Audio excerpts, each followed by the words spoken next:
Olá pessoal, nós estamos iniciando um vídeo aqui sobre alguns tópicos, né? E vou falar hoje de um tópico particular da ciência dos sistemas complexos, que a gente chama de dependência do caminho. É um termo importante, é um conceito importante, mais do que um termo importante, porque ele trata de uma abordagem, um conceito que é muito importante para a gente entender coisas que a gente tem que resolver hoje nas nossas vidas, nas nossas organizações, nos nossos sistemas sociais.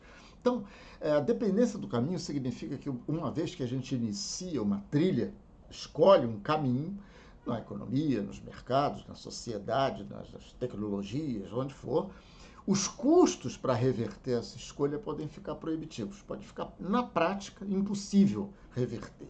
Né? Sempre existirão outros pontos de escolha, mas as barreiras para fazer a mudança são dificílimas.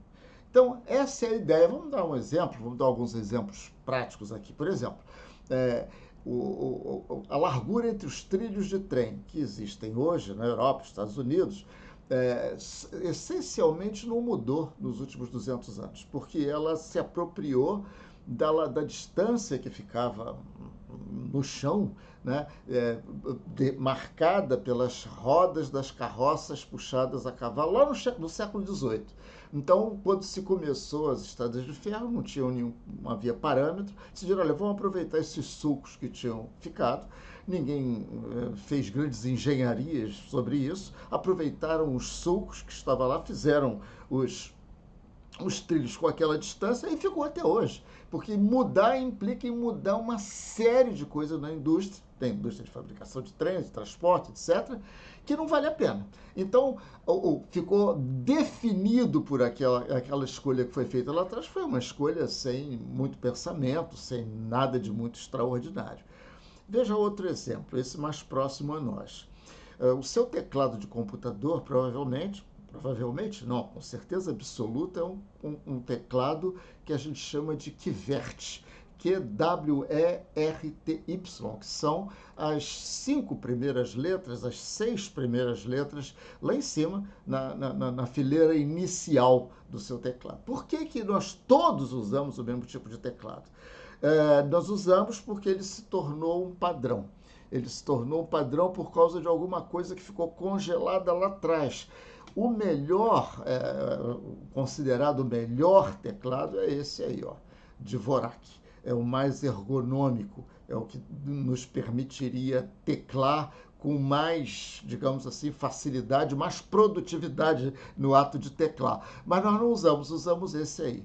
Por quê? Porque lá no início da indústria de máquina de escrever, etc., as letrinhas, as teclas que eram presas por arames, né? Os muito mais velhos aqui se lembrarão disso. Então eram umas hastezinhas, cada letra era presa por uma haste dessa, que ao ser acionada fazia com que a letra lá se movesse, se chocasse contra o papel, deixando a marca da letra ali.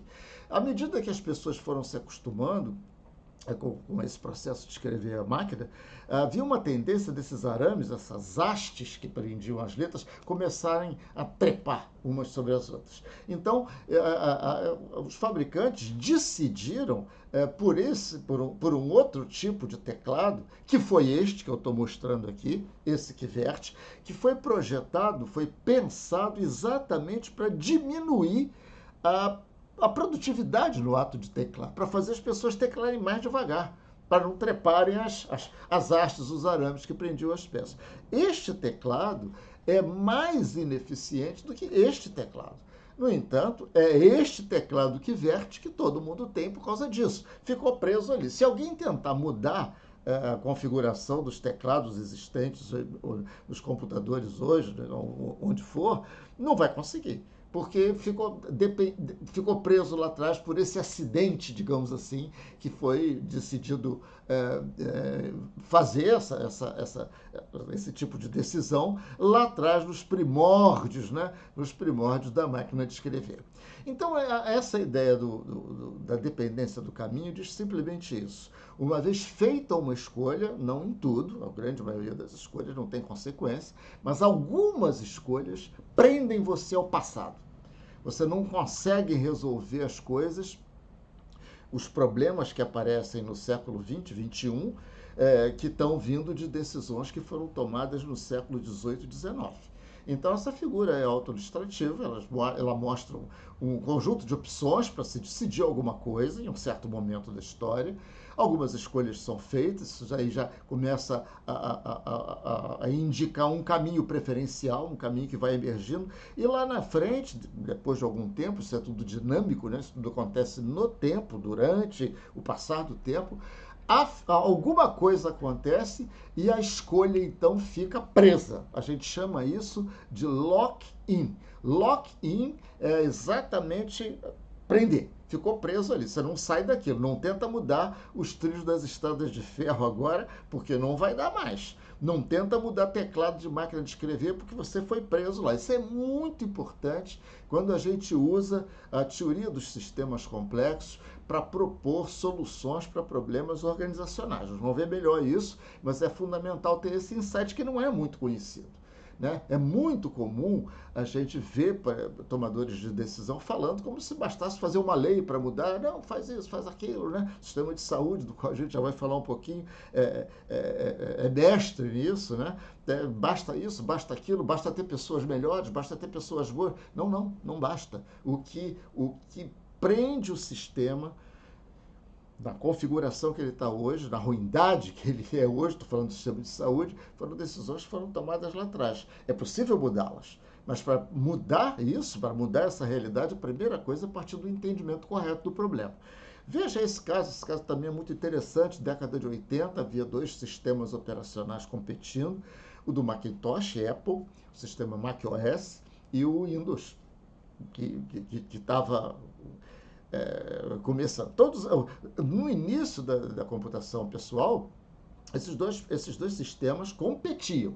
Né? Tem um vídeo, umas declarações do Steve Jobs dizendo que ele queria conquistar, ele queria ser líder mundial em PC com o sistema dele. Então houve, e todo mundo até hoje, é uma unanimidade, quem conhece os dois sistemas fala o sistema do Apple é melhor. Objetivamente melhor. Como é melhor o teclado Dvorak que a gente viu? Mas o que aconteceu? Houve um acidente, um episódio fortuito na história. A IBM chamou o Bill Gates, lá da Microsoft, que naquela época era uma empresa pequenininha, que não tinha nem 20 funcionários, para desenvolver um sistema que a IBM iria usar nos seus PCs, e o sistema que não era o Windows, mas que depois viria a se tornar o Windows, e o Bill Gates foi lá, ele não queria, era uma outra pessoa que ele tinha indicado, o cara ficou doente, ou foi fazer alguma outra coisa no dia da reunião com a IBM, e o Bill Gates acabou aceitando fazer, o que a história conta. E ele fez o primeiro sistema, mas conseguiu lá apagar dos refletores das reuniões lá que ele fazia com o pessoal da IBM, antes de acertar o contrato para fabricar os sistemas operacionais DOS, que se chamava naquela época. Ele falou, olha, eu gostaria que a IBM desse a licença para licenciar esse sistema para quem quisesse, para outros fabricantes que não a IBM. E a IBM não viu problema naquilo, porque ela achava que ia ganhar dinheiro era vendendo hardware, vendendo máquina, nunca vendendo software. Isso também nos anos 80. Acontece que essa decisão não foi muito pensada, o próprio Bill Gates não tinha muita certeza disso, acabou fazendo da Microsoft o que ela é. Né? Então, o grande vencedor nos sistemas operacionais de computador pessoal é o PC, apesar de ser pior, objetivamente pior. O Steve Jobs reconheceu isso. Né? Outra história sensacional, muito interessante, foi a da disputa que houve entre os sistemas VHS para reprodução de videocassete, uma coisa que não existe mais, mas vários de vocês se lembram, não é preciso ser tão velho assim para se lembrar, anos 80, anos 90, havia isso. Então a gente alugava fitas de vídeo, né? Hoje tem Netflix e outras coisas. E eram reproduzidos nesses aparelhos que as pessoas compravam. Havia dois sistemas competindo, um era o Betamax, que era da Sony, e o outro sistema que era o VHS, que era de uma empresa chamada Matsushita. Ambos começaram juntinhos lá nos anos 80 e tinham mais ou menos meio a meio do mercado. meio a meio, 50%, 50%, 50%, até que alguma coisa aconteceu, um acidente que a gente vai chamar de acidente congelado, é o nome que se dá, frozen accident. Alguma coisa aconteceu que fez as vendas do VHS aumentarem um pouquinho, e quando aumenta um pouquinho, ela começa a aumentar mais, e o VHS ganhou 100% do mercado, praticamente. A Betamax da Matsushita, que dizem que era melhor, sumiu e ficou com uma fração irrelevante. Ninguém sabe direito o que foi, existem até umas anedotas, né, uma coisa meio tipo fofoca no mercado, que diz que o sistema VHS, né, aceitou, a Matsushita aceitou produzir conteúdos lá para filmes pornográficos, alguma coisa assim, permitir a reprodução de filmes pornográficos. E o outro, o Betamax, não. E aí, o fato de haver um pequeno número de usuários, pequeno, que queria assistir filme pornô, fez com que as vendas do VHS aumentassem um pouquinho. E quando a venda aumenta um pouquinho nesse tipo de produto, a mesma coisa acontece com o sistema operacional de computador, ela vai tendendo a aumentar mais. Se todos os desenvolvedores de software, ou se uma parte deles começa a optar por desenvolver aplicativos para o Windows, vai ter cada vez mais gente querendo Windows, um sistema, só porque tem mais gente produzindo conteúdos para aquilo. Reparem como é uma coisa fortuita de muitas vezes. Não envolveu grandes talentos, grandes engenharias, grandes genialidades de mercado. Né? O nome disso é efeito de rede. E é um efeito típico da complexidade. É fundamental entender isso. Eu estou torcendo para que aconteça isso na saúde, por exemplo. Alguma coisa se torne um padrão e por causa de alguma vantagem pequena no início, e depois essa vantagem tende a se amplificar. Mas vamos continuar.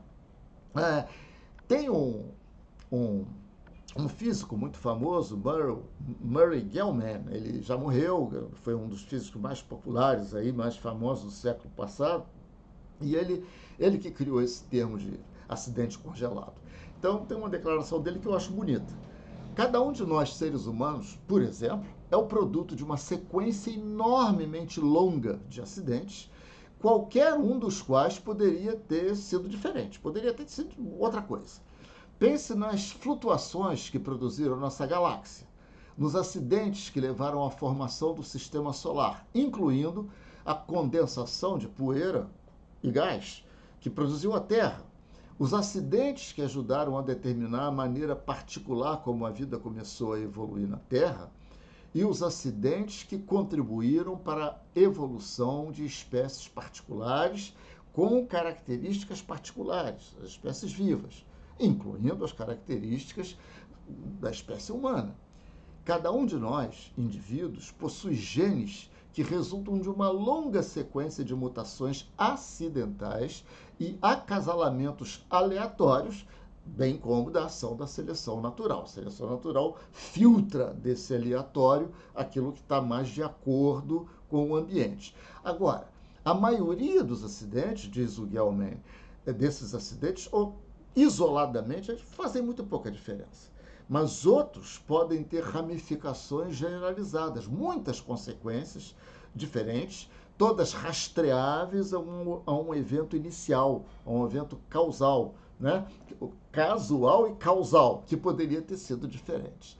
Nós chamamos esses de acidentes congelados, aqueles que originam sequências de eventos que depois são extremamente difíceis de reverter. Exemplos: a economia do carbono, há um século atrás, há 120 anos atrás, a sociedade optou pelo motor a explosão. Poderia ter sido elétrico, havia discussão já naquela época, como é que seria a indústria. Me lembra que naquela época a indústria do automóvel estava nascendo, não havia ainda a sociedade do automóvel. E se discutia, alguns especialistas, consultores, como sempre, começam a dar palpites e não, o que vai predominar no futuro é o carro elétrico, porque ninguém vai querer viajar sentado em cima de uma explosão, né, que é o motor a explosão. E nós optamos por viajar sentados em cima de explosões, optamos por gasolina, por diesel, e optamos pela economia do carbono. porque essa decisão lá atrás levou à construção das infraestruturas que conhecemos. Toda a infraestrutura de transporte, aviação, emprego, fábrica, toda a infraestrutura que a gente tem é dependente dessa decisão tomada lá atrás. É um processo dependente do caminho. Não adianta chegar agora e querer mudar, porque há algum tempo atrás, pouco tempo, comparado com o tempo histórico, nós percebemos que aquilo, nós, humanidade, nós, planeta, nós percebemos que se nós não parássemos com a exploração da economia do carbono como vínhamos fazendo, o planeta ficaria insustentável. Então se começou a criar alternativas que nunca, jamais, em tempo algum, podem ser impostas, né, para um determinado momento. É sempre um processo evolucionário, como também nos indica a teoria dos sistemas complexos. Os sistemas de saúde são outro exemplo muito bom. Se você estudar os sistemas de saúde, eu posso dar uma referência para quem se interessar, um livro que compara sistemas de saúde pelo mundo. Você vê que não existem dois sistemas de saúde iguais. Existem alguns que são considerados bons sistemas de saúde. O do Reino Unido, por exemplo, a NHS é considerado ainda hoje um dos melhores. A Inglaterra, Reino Unido. Né? O francês é considerado muito bom. O próprio suíço é bom. Só que eles são bons de maneiras diferentes. Nenhum deles foi projetado do início para ser o que foi. O dos Estados Unidos, apesar de ter talvez a melhor medicina do mundo, tem um dos piores sistemas de saúde do mundo. O cuidado à saúde é muito ruim, exclui muita gente. Gasta o dobro dos países europeus per capita com saúde e não tem um atendimento legal para a população, para os usuários. A Inglaterra, o famoso sistema que ainda é considerado o melhor do mundo, ele surgiu na Segunda Guerra Mundial, durante a Segunda Guerra Mundial, quando se percebeu que precisava se remover populações para o interior do país para fugir de bombardeio, precisava se construir infraestruturas assistenciais para atender feridos, e aí o governo fez lá um arranjo que era pensado para ser temporário, mas quando a guerra acabou, se percebeu que aquilo estava bacana, era bom. Foram sendo feitas reformas em cima da ideia básica, mas a ideia básica estava lá e acabou gerando um sistema que tem funcionado bem, apesar de hoje estar em crise como todos os demais que a gente conhece. A decisão do médico, lá atrás, nos primórdios da medicina, não foi um médico que tomou a decisão, mas a forma de remuneração da saúde, que é um médico, um prestador faz alguma coisa e é remunerada pelaquela coisa, que a gente chama de fee for service, é uma perversão. A gente sabe disso hoje. Isso não pode ser feito porque isso estimula o uso indiscriminado da assistência à saúde. O pagamento deveria ser pelo resultado do que o médico faz na vida do paciente. E não pelo que o médico faz, simplesmente, independentemente de como o paciente fica. Mas mudar isso, e todos sabem disso, mudar isso é uma dificuldade. É um acidente que foi proposto lá atrás, ficou congelado lá no século XIX e veio estar aqui até hoje. Toda a infraestrutura assistencial no mundo é montada em cima desse tipo de decisão. A gente já sabe que tem que mudar, mas não se consegue mudar pelas mesmas razões que estavam em vigor nos outros sistemas. Então, essas contradições que surgem por causa da dependência do caminho nos nossos vários problemas sociais é fundamental para quem quer ser competente em gestão, para quem quer entender como resolver os problemas das organizações. Todas as organizações, todas, a partir de um certo porte, né? Então, as que já têm história, são dependentes do caminho. Não adianta dizer que ela tem que inovar, tem que sair da caixa, tem que fazer, tem que acontecer, porque não depende delas. Elas têm que construir processos que façam a mudança no tempo. E poucos líderes empresariais têm apetite para isso. Eles querem resultado imediato. E ficam presos nessas contradições. E, gente, esses conceitos que a gente está falando, da nova ciência dos sistemas complexos, são práticos. Se nós prestássemos mais atenção, nós gestores, formuladores de política, líderes, a gente poderia tomar decisões e gerenciar com muito mais competência do que fazemos. Eu estou pretendendo lançar um livro que vai tratar da profissão médica, das profissões médicas, da área de saúde em geral. Não é o médico em si, mas médico, enfermeiro, fisioterapeuta. O que vai acontecer? Porque a sociedade está percebendo que o caminho do fee for service, que eu falei na tela anterior, não se sustenta. São aumentos de 20% ao ano. E mais ainda, também no setor público. Isso não independe do setor público ou privado. Então a gente precisa de mais dinheiro, mais dinheiro, mais dinheiro para acabar não saindo do lugar. Eu convido vocês a continuar nos assistindo aqui. Não esquece de curtir o vídeo. Não esquece de se inscrever no canal. Inscreva-se no canal e marca aquele sininho lá para você receber as notificações dos nossos materiais. Se você quiser a tela desse livro, desse vídeo que nós acabamos de mostrar, basta entrar lá nesse link que eu estou dando aí, o que este livro diz, e pedir que eu mando para vocês. Tá bom? Gente, muito obrigado, um grande abraço, até a próxima.